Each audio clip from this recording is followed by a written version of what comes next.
I never expected that phone call to change everything. There I was, sitting in my office on the 14th floor, reviewing quarterly reports like any other Tuesday morning, when my phone lit up with my mother's number. I almost dropped my coffee mug. She hadn't called me in years. "Laura, is that you?" Her voice sounded different, strained. "Yes, Mom, what's wrong?" I tried to keep my voice neutral, professional. After all, I was at work, and being a department head at 29 meant maintaining composure, no matter what. "Your father, he passed away yesterday. The funeral is in 3 days." The words hit me like a punch to the gut. Dad was gone? And they waited until now to tell me? I gripped the edge of my desk, grateful that I had splurged on this downtown apartment with its private office space. "What happened?" I managed to ask. "Heart attack." He was at work, of course. Her voice trailed off, and I could hear my sister Sarah's distinctive sobbing in the background. Of course he was at work. He was always working, trying to support them both, my unemployed mother and my 23-year-old sister who had never held a job in her life. I felt anger rising in my throat but swallowed it down. Why wasn't I informed when it happened? We were in shock, Laura. Everything happened so fast. She paused. "The funeral is on Friday at 2 p.m. Will you come?" Would I come? He was my father, the only one who had supported me when I decided to move out and live on my own. The only one who had celebrated with me when I graduated from college, while Mom and Sarah were too busy shopping for Sarah's prom dress. The only one who called me regularly, even if it meant sneaking away during his lunch break to do so. "Of course I'll be there," I said firmly. After hanging up, I sat there staring at the city skyline through my window. Memories flooded back, of how Mom always favored Sarah, of all the times I was pushed aside. Like when I made the debate team in high school, but Mom skipped my first competition to take Sarah to her dance recital. Or when I got my first job at 16, and instead of being proud, Mom complained that I wouldn't have time to help Sarah with her homework anymore. That's why I left as soon as I could. Got myself through college with scholarships and part-time jobs, found an apartment in the city center, and worked my way up in the company. Dad understood. He would visit me when he could, always bringing small gifts and proud smiles. Now he was gone. The funeral home was packed with people I barely recognized. Distant relatives, Dad's coworkers, old family friends, all of them gathered to say goodbye to the man who had worked himself to death at 54. I stood near the back, watching as people approached Mom and Sarah, who were stationed front and center, accepting condolences with tears streaming down their faces. "Oh, Margaret," Aunt Susan was saying to Mom, clutching her hand. "If you need anything at all." Mom dabbed at her eyes with a tissue. "It's going to be so hard without Richard. He was our only source of income, you know. I don't know how we'll manage now." I felt my jaw clench. Sarah let out another dramatic sob, and 3 more relatives rushed to comfort her. I couldn't help but notice her perfectly styled hair and manicured nails. Apparently, being unemployed had its perks. "He worked so hard for us," Mom continued, her voice carrying across the room. "Now it's just me and Sarah, with no income." I had to step outside for a moment. The cool air helped calm my rising anger.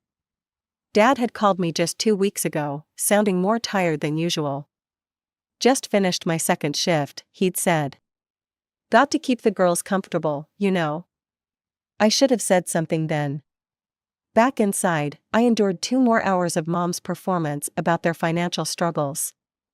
Sarah played her part perfectly, looking helpless and devastated. Neither of them mentioned that they'd had years to find jobs of their own. Finally, the last guests were leaving. I was about to grab my coat when Mom called out, "Laura, wait, we need to talk." I followed them into the kitchen, where Mom suddenly turned to me with tears in her eyes. "Laura, I know things haven't been good between us. I know I ignored you, always favored Sarah." Behind her, Sarah rolled her eyes and made a face. "But your father's death has shown me how fragile life is. We need to put aside our differences and be a family again." I wanted to scream at her. Tell her that Dad might still be alive if he hadn't worked double shifts to support their lazy lifestyle. That while I was building my career, they were living off his sweat and sacrifice. The words burned in my throat, but I swallowed them. This wasn't the time or place. Instead, I asked bluntly, "Why now, Mom? Is this about money?" Her face transformed into a mask of hurt. "How could you think that? Your father left us the house and some savings. We'll manage for now. I just want my daughter back." "I'm not against reconciling," I said carefully, "but maybe we should take it slow. Build trust gradually." "Of course, dear," Mom replied. "Whatever you think is best." The drive back to my apartment was a blur. As I sat in my living room, staring at the city lights, I found myself wondering if maybe Mom was right. Maybe Dad's death was a wake-up call. Maybe we could repair our relationship. After all, she had admitted her mistakes, hadn't she? A week after the funeral, Mom called to invite me to dinner. "I'm making your favorite lasagna," she said, her voice warm with forced cheerfulness. "Just like old times." I almost laughed at that. In the old times, she'd only made lasagna when Sarah asked for it. But I agreed to come, reminding myself about giving them a chance. The house looked exactly the same as it had during the funeral, except now Dad's shoes were missing from their usual spot by the door. Sarah was sprawled on the couch, scrolling through her phone, barely looking up when I entered. "Everything's so expensive now," Mom sighed, pulling the lasagna from the oven. I nearly fainted when I saw the grocery bill. And don't get me started on the utilities. The electric company must think we're made of money. I watched her arrange the food on plates, all new ones, I noticed. "Have you started looking for work yet?" I asked, trying to keep my voice neutral. "Oh, sweetie, the job market is terrible right now," she replied, avoiding my eyes. "Did you know cheese prices went up 30%? And the internet bill? Highway robbery, I tell you." At the dinner table, Sarah finally put her phone down long enough to join the complaint festival. "My friends say everything's, like, twice as expensive now. How's anyone supposed to live?"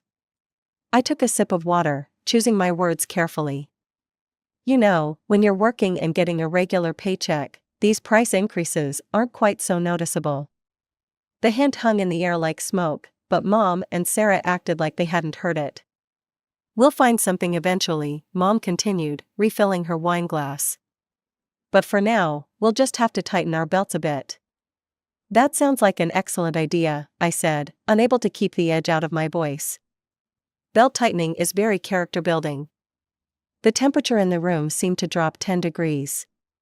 Sarah's face twisted into a scowl, and Mom's smile became fixed and brittle. They spent the rest of the evening barely speaking, responding to my attempts at conversation with cold monosyllables. This pattern continued for several weeks. I'd come over for dinner, Mom would complain about expenses, I'd make pointed comments about employment, and they'd pretend not to understand. It was like a bizarre dance, where everyone knew the steps, but refused to acknowledge the music. Then came the Saturday, when the other shoe finally dropped. I'd just finished helping Mom clear the dinner dishes, when she cleared her throat nervously. "Laura, honey, we need to talk about something. The washing machine broke down yesterday. Water everywhere. And you know how expensive repairs are these days." Here it comes, I thought. "We really need a new one," she continued, with Sarah nodding vigorously beside her. "I was wondering if you could help us out with the money for it?" I looked at them both, my mother with her pleading eyes, my sister with her expectant expression. Part of me felt sorry for them, sitting in this house full of memories of Dad, trying to navigate life without his constant support. But another part remembered all the times they'd taken advantage of his generosity. "I won't give you money," I said firmly, watching their faces fall.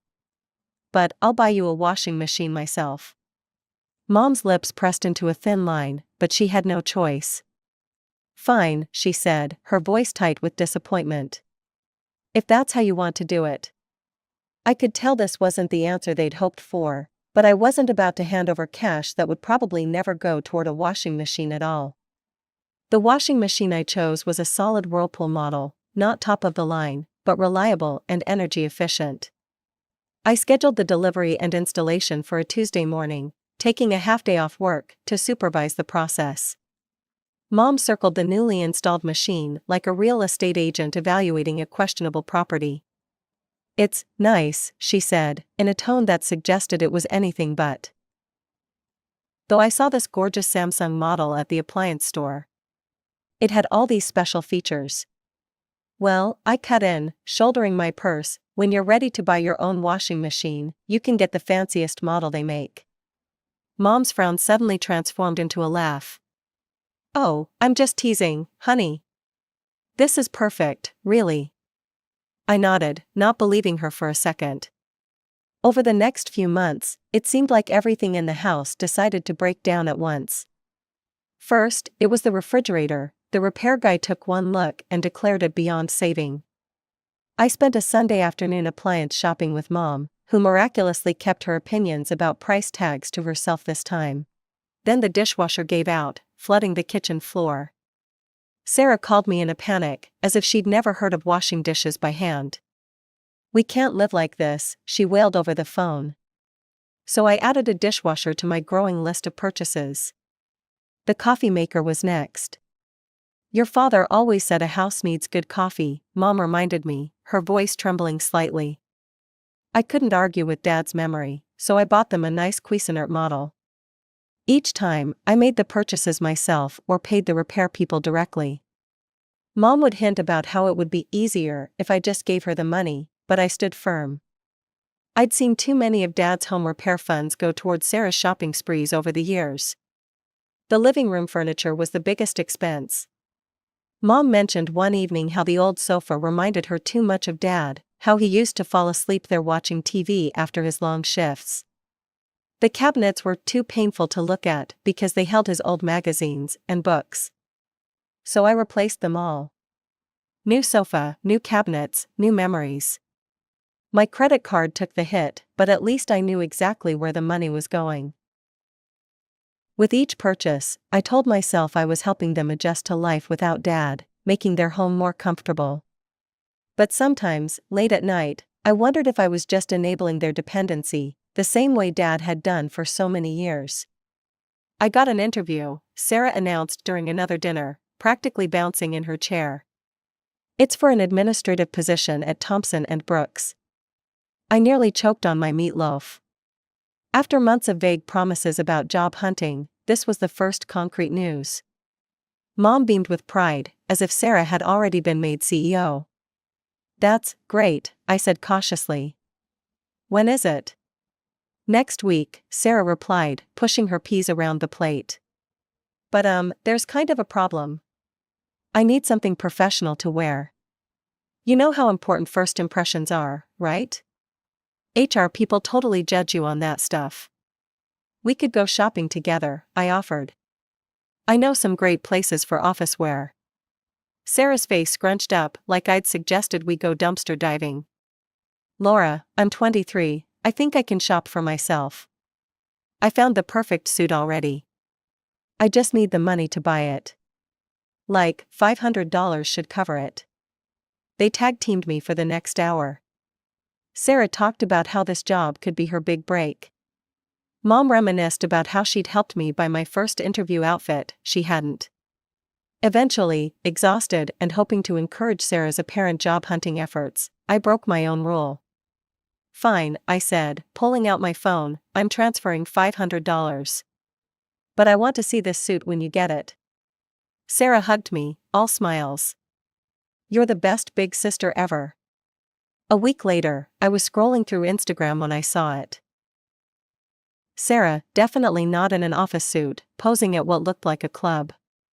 She was wearing a sparkly red dress that probably cost exactly $500.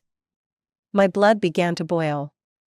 I clicked through more photos: Sarah dancing, Sarah doing shots, Sarah living it up in her interview suit. The next morning, I drove straight to Mom's house. Sarah was still in her pajamas at noon, nursing what looked like a hangover. How did the interview go? I asked sweetly. Oh, good, she mumbled, not meeting my eyes. Really good. That's wonderful. Can I see the suit you wore? The one you bought with my money? Sarah's face went pale. It's, at the dry cleaners. That's funny, I said, pulling out my phone, because according to your Instagram, my $500 bought you quite a different kind of outfit. Sarah's eyes filled with tears. You're spying on me? It's not spying when you post it publicly. You lied to me, Sarah. You never had an interview, did you? You're so mean, she wailed. I needed that dress. All my friends were going to this party and I gave you that money for a job interview. Laura, Mom cut in, don't be so hard on her. She's young, she needs to have some fun too. That was it, the last straw. I'm done, I said, my voice shaking. I'm done buying your appliances, I'm done fixing your house, and I'm definitely done giving you money for fake job interviews. You're on your own. I walked out, slamming the door on their protests. As I drove away, I could feel years of resentment bubbling up. They would never change. They would always be looking for the next handout, the next excuse, the next lie. For 3 weeks, I ignored every call, text, and voicemail from Mom and Sarah. Each time their names popped up on my phone, I felt a mixture of anger and relief, anger at their betrayal, relief at not having to deal with their drama anymore. Then December arrived, bringing with it the first snow and memories of past family Christmases. I was reviewing end-of-year reports in my apartment when the doorbell rang. Opening the door, I found Mom standing there, wrapped in Dad's old winter coat. Laura, she said softly, can we talk? I hesitated, but the sight of Dad's coat made my throat tight. He'd worn it to every one of my school events, every parent-teacher conference he attended alone, because Mom was busy with Sarah. Christmas is coming, Mom continued, her breath visible in the cold hallway. Your father always said holidays were for family. She was right about that, it was one of Dad's favorite sayings. Sarah peeked out from behind Mom, looking uncharacteristically subdued. Please, Mom's voice cracked. Just 5 minutes? I stepped aside to let them in, already wondering if I was making a mistake. They settled onto my couch while I went to make tea, Dad's solution for everything. The familiar ritual of brewing and pouring helped calm my nerves. We miss you, Mom said as I handed her a cup. The house feels empty without you visiting. Sarah nodded, clutching her teacup. I'm sorry about the dress thing, she mumbled. I shouldn't have lied. I sat down, watching the steam rise from my tea. The anger that had sustained me for weeks felt distant now, replaced by a weary sadness. Maybe Dad would have wanted us to try again. Maybe the holidays were a time for second chances. I just want us to be a real family again, Mom said, reaching for my hand. Your father would have hated seeing us like this. We spent the next hour talking, really talking, for what felt like the first time in years. Mom shared stories about Dad that I'd never heard before. Sarah showed me pictures from her actual job search, or so she claimed. It felt nice. Normal. Like maybe we could build something new from the ashes of our old relationships. The next day at work, my phone buzzed with a notification from my bank app. A charge for $300 at Nordstrom. Before I could process what I was seeing, another notification, $450 at Saks. My hands shaking, I opened the app. Purchase after purchase at high-end clothing stores, all within the last hour. I immediately called the bank. Yes, I need to report fraudulent charges and block my card immediately, I said, my voice tight with fury. After confirming the card was blocked, I scrolled through the charges again. Then I remembered, Sarah had asked to use my bathroom before they left yesterday. She must have gone through my purse while she was in there. I checked the time, 3:45 p.m. The workday wouldn't end for another 2 hours, but this couldn't wait. I gathered my things, told my assistant I had a family emergency, and headed for my car. I burst through the front door without knocking, my hands shaking with rage. Sarah was sprawled on the new sofa I'd bought them, surrounded by shopping bags from high-end stores. She barely looked up from her phone. "Give me back my credit card," I demanded, my voice trembling. "Now." Mom hurried in from the kitchen, wiping her hands on a dish towel. "Laura, honey, why are you making such a scene?" "She stole from me, Mom. She went through my purse yesterday and took my credit card." Sarah rolled her eyes and reached into her designer purse, probably purchased with my stolen card, and pulled out my credit card. "Fine, here's your precious card back. I just needed some stuff for the Christmas party, and you're always so stingy lately." I snatched the card from her hand. "Stingy? I bought you an entire house worth of appliances and furniture. And you repay me by stealing?" "Don't call your sister a thief." Mom stepped between us, her face flushed. "She just needed some nice clothes for the holidays. If you weren't so selfish with your money, she wouldn't have had to take matters into her own hands." I looked at them, really looked at them. My mother, standing there self-righteous and entitled, defending theft as if it were perfectly normal. Sarah, surrounded by evidence of her crime, playing the victim as always. They were sitting on the sofa I bought, in front of the TV I paid for, probably planning to make coffee later in the coffee maker I purchased. And suddenly, something clicked in my mind. A plan began to form. I took a deep breath and forced a smile. "You know what, Mom? Maybe you're right. Maybe I have been too rigid about money. It is Christmas, after all. In fact, why don't we have Christmas here this year? With all the relatives?" Mom's face lit up. "Oh, honey, that would be wonderful. I'll call everyone right away. We can do it on Christmas Eve, just like when you were little." Over the next few days, I played my part perfectly. When Mom called to discuss holiday plans, I enthusiastically agreed to everything. I even arrived early on December 24th, dressed in my best holiday outfit. "We need to get some last-minute things for the party," Mom said. "Would you mind?" Of course, I pulled out my wallet and handed them several $100s. "Get whatever you need." They practically ran to their car, probably afraid I'd change my mind. As soon as they turned the corner, I pulled out my phone. "Yes, this is Laura Wilson, the movers can come now." I'd arranged everything in advance, movers who were willing to work on Christmas Eve, for double pay, a storage unit across town, even a small moving truck. They arrived within minutes, clearly eager to earn their holiday bonus. One by one, every item I'd purchased over the past months was carried out. The washing machine that started it all. The refrigerator. The dishwasher. The coffee maker. The sofa where Sarah had sat counting her stolen goods. The cabinets. Everything. Finally, I placed a small, carefully wrapped box under their Christmas tree. I took one last look around the half-empty house, remembering all the times Dad and I had sat in this room, sharing quiet conversations while Mom and Sarah were out shopping. My phone started ringing around 4 in the afternoon. I was sitting in my apartment, enjoying a glass of wine and watching the snow fall outside my window when Mom's hysterical voice exploded through the speaker. "We'd been robbed. Someone broke in and took everything. The washing machine, the fridge, all the furniture, it's all gone. If you hadn't left home." I took another sip of wine. "No one robbed you, Mom. I took it all, everything I bought over the past few months. It's in storage now." "You can't do this," Mom shrieked. "I'm calling the police." I actually laughed at that. "Go ahead. I've got something for you under the tree, by the way.